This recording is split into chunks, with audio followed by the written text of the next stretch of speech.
Rigoler, hein. Bah non. Non, non. Non, non. J'ai souri, rigoler. Le premier de nous deux qui rira, c'est pas sourira, c'est rire. Rire, c'est pas sourire. C'est vrai, c'est exact. Ça. Comme un individu, l'entreprise en fait est gérée par une temporalité. Alors ça peut paraître complexe comme terme, ça veut simplement dire que le facteur temps est important, voire essentiel pour la compréhension de ce qu'est le fonctionnement d'une entreprise. Alors cette temporalité, elle s'énonce de deux manières. La première manière qui paraît assez simple, dont on vient de parler, c'est cette temporalité entre le passé, le présent et le futur. Mais on a une autre temporalité qui paraît évidente en réalité quand on le dit, c'est qu'une entreprise, elle va naître à un moment donné, donc elle a une enfance qui se génère avec cette période un peu compliquée de l'adolescence, où il y a les confrontations avec les limites, avec la règle, etc. Et puis on a l'âge adulte, c'est-à-dire l'épanouissement de l'entreprise, et puis une forme de sagesse qui s'installe avec une vieillesse et parfois une mort de l'entreprise. Donc, en fait, c'est simplement le cycle de la vie normale. Donc, cette temporalité, elle est importante pour qu'on comprenne le fonctionnement de l'entreprise.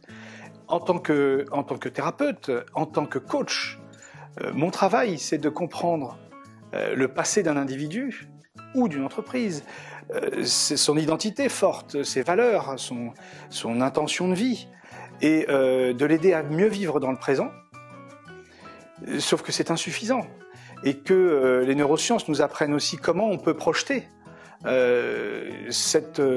ces bases, ce socle de l'individu ou de l'entreprise que sont l'identité, comment on peut les projeter dans l'avenir pour se créer, pour se construire un avenir, construire un cycle vertueux de vie.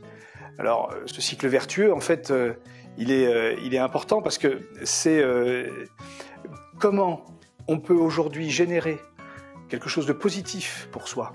Donc, est-ce que l'on peut se contenter simplement de s'alimenter,